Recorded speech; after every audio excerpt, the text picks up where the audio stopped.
Right Boppudi Prajagalam సభకు సర్వం సిద్ధమైంది. ఇవాళ చిలకలూరుపేట మండలం బొప్పూడి వద్ద భారీ సభ జరగనుంది. టీడీపీ, బీజేపీ, జనసేన కూటమి నేతృత్వంలో ప్రజాగళం సభ నిర్వహించున్నారు. దీనికి ప్రధాని మోదీ, చంద్రబాబు, పవన్ కళ్యాణ్ హాజరు కానున్నారు.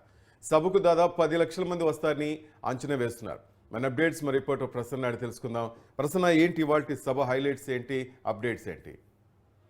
అంటే శ్రీనివాస్, ఓవరాల్ గా బీజేపీ, టీడీపీ, జనసేన కూటమి ఏర్పాటైన తర్వాత ఏర్పాటు చేసుకున్న సభ ఇది. యాక్చువల్ గా అయితే టీడీపీ, జనసేన కలిసి ప్రకటన చేశాయి సభ 17 తారీఖు చిలకలూరుపేటలో ఉంటుందని. అప్పటికి ఇంకా బీజేపీ పొత్తులోకి రాలేదు. కానీ బీజేపీ పొత్తులోకి రావడం ఈ వారం రోజుల్లో జరిగిన పరిణామాలతో ఈ సభకి ప్రధాని నరేంద్ర మోడీ కూడా అటెండ్ అవుతున్నారు. అది ప్రధాన హైలైట్ విషయంగా మనం చెప్పుకోవచ్చు. మోడీ అటెండ్ అయితే అసలు రాష్ట్రానికి సంబంధించి ఎలాంటి ప్రకటనలు ఉండే అవకాశం కనిపిస్తోంది. గతంలో ఈ 3 పార్టీలు కూటమిగా ఉండే అధికారంలోకి వచ్చాయి 2014 నుంచి 2019 వరకు. అప్పుడు చంద్రబాబు ముఖ్యమంత్రిగా, ప్రధానమంత్రిగా నరేంద్ర మోడీ ఉన్నారు 2014 టు 19.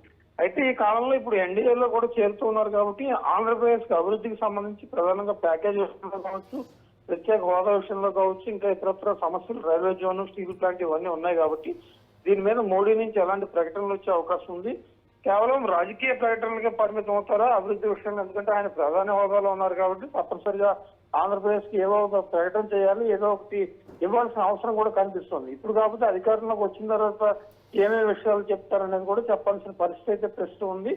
లేకపోతే కనుక విమర్శలు కూడా వచ్చే అవకాశాలు కనిపిస్తున్నాయి. ఓవరాల్ గా ఈ సభ ద్వారా 3 పార్టీలు కలిసి వచ్చే ఎలక్షన్స్ లో కీలకంగా మారుతున్నాం, అధికారంలోకి రాబోతున్నాం అని ఒక ఇండికేషన్ అటు చంద్రబాబు కావచ్చు, ఇటు పవన్ కళ్యాణ్ కావచ్చు, నరేంద్ర మోడీ నుంచి వచ్చే అవకాశాలు అయితే కనిపిస్తూ ఉన్నాయి.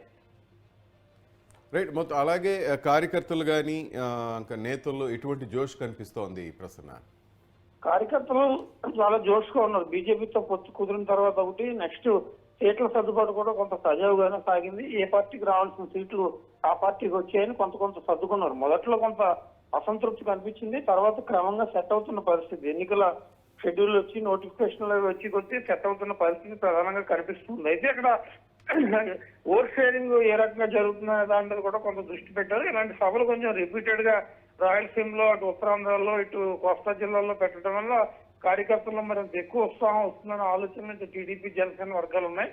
అన్నిటికన్నా ముఖ్యంగా బీజేపీ కేంద్ర మంత్రులు, అదేవిధంగా అమిత్ షా, ప్రధాని నరేంద్ర మోడీని ఎక్కువ సార్లు, ఎందుకంటే ఎన్నికలు కూడా 2 నెలలు ఉన్నాయి. దాదాపు 2 నెలల్లో మే 13వ తారీఖు ఎన్నికలు అంటే మే 10, 11 వరకు కూడా ప్రచారం చేసుకోవడానికి అవకాశం ఉంటుంది. ఈ లోపు మొదటి షెడ్యూల్, 2వ షెడ్యూల్లో ప్రధాని బిజీ ఉన్న ఏప్రిల్ ఎండింగ్ నుంచి మళ్ళీ ఇంకోసారి ఆంధ్రప్రదేశ్ కి తీసుకొచ్చే పరిస్థితులు ఉన్నాయి. కాబట్టి ఈ 3 పార్టీలు కలిసి ప్రచారం ఉధృతం చేయాలి, ఎక్కువ రోడ్ షోలు, ఎక్కువ సభలు నిర్వహించాలి, కార్యకర్తలు ఎక్కువ జోష్ నింపాలన్న ఆలోచనలోనే ఉన్నట్టుగా తెలుస్తోంది మనకి. Thank you Prasanna. రైట్, మొత్తం మీద ఇవాళ చిలకలూరుపేట మండలం బొప్పూడి వద్ద జరుగుతున్న టీడీపీ, బీజేపీ, జనసేన కూటమి నేతృత్వంలో జరిగిన ప్రజాగళం సభకు దాదాపు 10 లక్షల మంది వస్తారని అంచనా.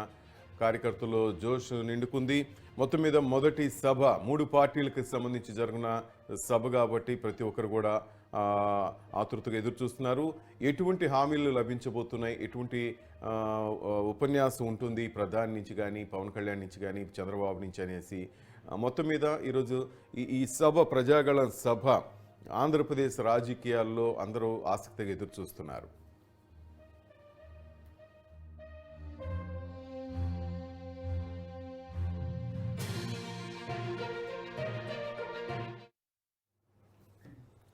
రైట్, ఇవాల్టి సభ గురించి అలాగే టీడీపీ, బీజేపీ, జనసేన నాయకుల స్ట్రాటజీ గురించి మన అప్డేట్స్ మన రిపోర్టర్ ఆంధ్రప్రదేశ్ ఇన్ఛార్జ్ కాశీరావు నాయుడు తెలుసుకుందాం. కాశీ, చెప్పండి, ఏంటి ఇవాల్టి ప్రజాగళం సభ సంబంధించిన అప్డేట్స్? బొప్పూడి వద్ద ప్రజాగళం సభ దాదాపు అన్ని ఏర్పాట్లు పూర్తయ్యాయి. అయితే వచ్చే ఎన్నికల్లో విజయమే లక్ష్యంగా దత్తగట్టినటువంటి టీడీపీ, జనసేన, బీజేపీ కూటమి తొలి సభ కావడం, అలాగే ప్రధాని మోడీ కూడా హాజరు కావడంతో ఈ సభను టీడీపీ, జనసేన పార్టీలు ప్రతిష్టాత్మకంగా తీసుకున్నాయి. దాదాపుగా అన్ని ఏర్పాట్లు కూడా పూర్తి చేశాయి. ఇంకా రాష్ట్ర చరిత్రలో నిలిచిపోయేలా కూడా కూటమి తొలి భారీ బహిరంగ సభకు అన్ని ఏర్పాట్లు పూర్తయ్యాయని చెప్పుకోవాలి. చెన్నై జాతీయ రహదారి పక్కనే దాదాపు 300 ఎకరాల సుశాల మైదానంలో ఈ సభను ఏర్పాటు చేయడానికి ఏర్పాట్లు చేశారు. ముఖ్యంగా పల్నాడు, గుంటూరు, ప్రకాశం, నెల్లూరు, కృష్ణా లోక్సభ స్థానాల నుంచి కూటమి పార్టీల కార్యకర్తలు, నేతలు అభిమానులు తరలించేందుకు దాదాపు ఈ 3 పార్టీలకు సంబంధించినటువంటి నేతలు ప్రయత్నాలు చేస్తున్నారు. ఈ సభకు ప్రధాని నరేంద్ర మోడీ, అలాగే టీడీపీ అధినేత చంద్రబాబు నాయుడు, జనసేన పవన్ కళ్యాణ్ కూడా హాజరున్నారు. ఇప్పటికే మంచి జోష్ మీద ఉన్నటువంటి కేడర్ అధినేతలు ఇచ్చే సందేశం కోసం ఎదురు చూస్తా ఉన్నారు. అయితే వాహనాల పార్కింగ్, తాగునీరు అంశాలపై ప్రత్యేక దృష్టి సారించారు. రాష్ట్ర చరిత్రలో ఈ సభ ఒక మైలురాయిగా నిలుస్తుందని చెప్పి కూటమి నేతలు అభిప్రాయం వ్యక్తం చేస్తా ఉన్నారు. ఏర్పాట్లను ప్రజాగలం సభ ప్రత్యేక కమిటీ నేతలు ప్రత్యేకంగా పరిశీలిస్తా ఉన్నారు. 8 అడుగుల ఎత్తున వేదికను నిర్మించారు. అగ్రనాయకులు వస్తున్నటువంటి నేపథ్యంలో భారీ బందోబస్తు కూడా ఏర్పాటు చేశారు. దాదాపుగా 3,900 మంది పోలీసులు, 3,900 మంది పోలీసులను విధుల్లో హాజరవుతున్నారు. వేదిక మొత్తం స్పెషల్ ప్రొటెక్షన్ గ్రూప్ ఆధీనంలోకి వెళ్ళింది. విధులు నిర్వహించే పోలీసులతో ఉన్నతాధికారులు శనివారం కూడా సమావేశం కూడా నిర్వహించారు. అలాగే హెలిప్యాడ్, సభావేదిక వద్ద డాగ్ స్క్వాడ్ తనిఖీలు కూడా చేపట్టారు. శనివారం హెలికాప్టర్ల ట్రయల్ రన్ కూడా చేశారు. జాతీయ రహదారికి ఇరువైపున విశాలమైన పార్కింగ్ ప్రదేశాలు కూడా ఏర్పాటు చేశారు. పార్కింగ్ ప్రదేశాల నుంచి కూడా సభా ప్రాంగణానికి సులువుగా చేరుకునేందుకు వీలుగా ఎక్కడికెక్కడ మార్గాలు కూడా ఏర్పాటు చేశారు. 6 హెలిప్యాడ్లు సిద్ధం చేయగా వాటిలో 3 ప్రధాన బృందానికి కూడా కేటాయించారు.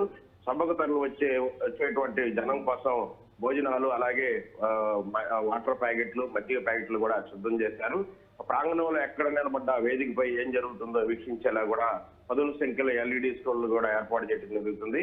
అయితే ఇక ఎన్నికల వేళ జరుగుతున్నటువంటి ఈ ప్రజాగలంలో ముఖ్యంగా మోదీ ప్రస్తావించే అంశాలపైన ఆసక్తి నెలకొంది. 2015 అక్టోబర్ 22న అమరావతి రాజధాని శంకుస్థాపన హాజరైనటువంటి మోదీ ఇదే ప్రపంచ స్థాయిలో అందరూ ఆశించారు. ముఖ్యంగా ఇప్పుడు కొత్త రాజధాని రైతులు ప్రధాని మోడీ ప్రజాగలం వేదిక ఇచ్చే వరాల కోసం ఈ కళతో ఎదురు చూస్తా ఉన్నారు. ముఖ్యంగా మోడీ ఏమి ప్రసంగిస్తాడు అనేది కూడా ఆసక్తికరంగా మారింది. ప్రధానంగా మోడీ నుంచి అమరావతి రాజధాని విషయం ప్రస్తావిస్తారని చెప్పి కూడా ఆశిస్తా ఉన్నారు. అలాగే ఇప్పటి వరకు పూర్తి కానటువంటి పోలవరం ప్రాజెక్టుకు సంబంధించి కూడా మోడీ ఏమైనా వరాలు ఇస్తారని చెప్పి కూడా ఆంధ్రప్రదేశ్ ప్రజలు ఎదురు చూస్తా ఉన్నారు. దాంతో పాటుగా 2014లో కూటమి, అప్పటి కూటమి అంటే ఇప్పుడు కూటమి, అప్పటి కూటమి తెలుగుదేశం పార్టీ, బీజేపీ, జనసేన సమయంలో కేంద్ర ప్రభుత్వం ఆంధ్రప్రదేశ్ కు ఏ విధంగా నిధులు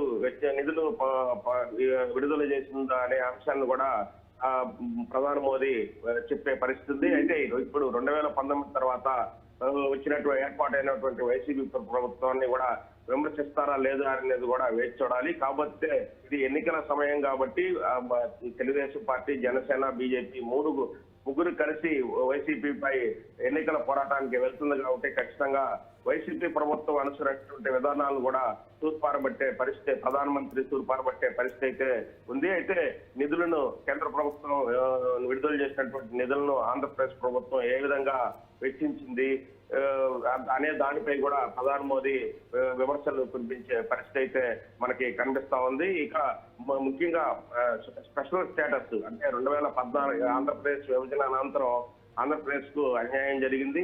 దాంతో పాటుగా కూడా స్పెషల్ స్టేటస్ ఇంతవరకు స్పెషల్ స్టేటస్ గురించి మాట్లాడినటువంటి నేతలు కూడా లేని పరిస్థితి ఉంది.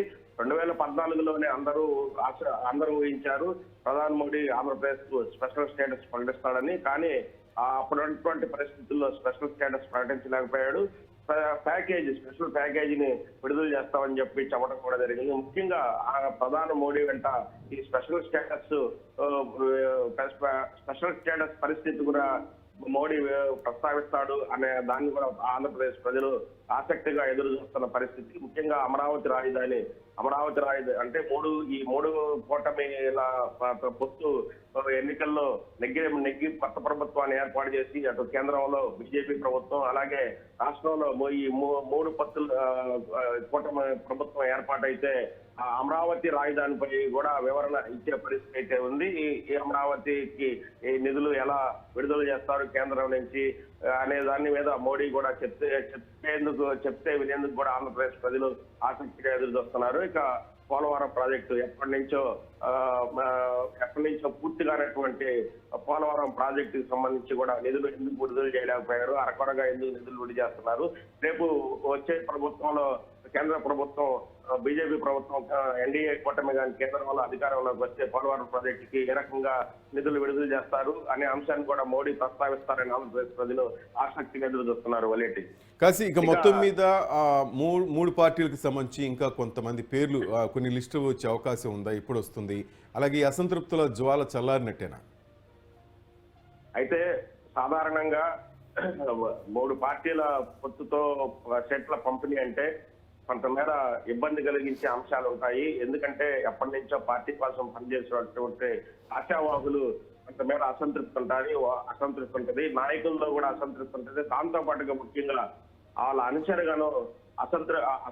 అనుసరిగణం నాయకుల మెప్పు పొందేందుకు కూడా గొప్ప ఇట్లా నిరసన కార్యక్రమాలు ఇవి చేస్తా ఉంటారు. ఇవి సర్వసాధారణమే.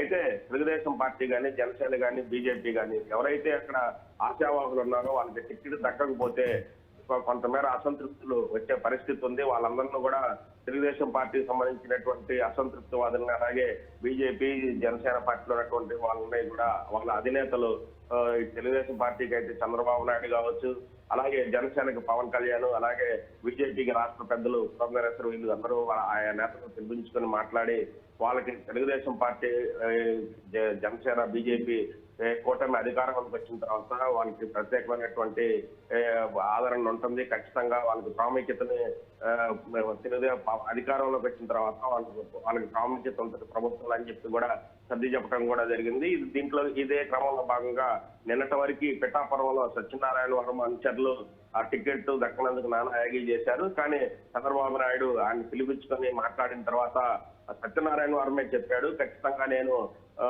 అతిపెద్ద మెజారిటీ ఆంధ్రప్రదేశ్ రాష్ట్రంలో ఎవరికి రానటువంటి మెజారిటీని తెప్పించి పవన్ కళ్యాణ్ ని గెలిపిస్తానని చెప్పి కూడా సత్యనారాయణ వర్మ చెప్పడం జరిగింది. చంద్రబాబు నాయుడు కూడా అదే చెప్పారు. సత్యనారాయణ వర్మ టికెట్ వచ్చిన పవన్ కళ్యాణ్ టికెట్ వచ్చిందంటే సత్యనారాయణ వర్మ టికెట్ వచ్చినంతగా ఫీల్ అయిపోయి దాదాపు 10 రెట్లు కృషి చేసి ఆయన స్థానం కాకుండా 10 రెట్లు కృషి చేసి ఖచ్చితంగా పవన్ కళ్యాణ్ గెలుపును కృషి చేయాలని చెప్పి ఆ వేదిక మీద సత్యనారాయణ వర్మకు కూడా చెప్పడం జరిగింది. ఇక సభకు సంబంధించి చూసుకుంటే అది ఈరోజు సాయంత్రం 3 గంటలకు ప్రారంభం అవుతుంది. నరేంద్ర మోడీ, టీడీపీ అధినేత చంద్రబాబు, అలాగే జనసేన, పవన్ కళ్యాణ్ వేరువేరుగా సభావేదిక హెలికాప్టర్ లో చేరుకుంటారు. మోడీ ప్రత్యేక విమానంలో గన్నవరం వేస్తానికి 4 గంటల 10 నిమిషాలకు చేరుకొని అక్కడి నుంచి హెలికాప్టర్ లో సభావేదిక వద్దకు 4 గంటల 55 నిమిషాలకు చేరుకుంటారు. సాయంత్రం 5 నుంచి 6 గంటల మధ్య ప్రధాని ప్రసంగిస్తారు వలేటి. Thank you Kashi.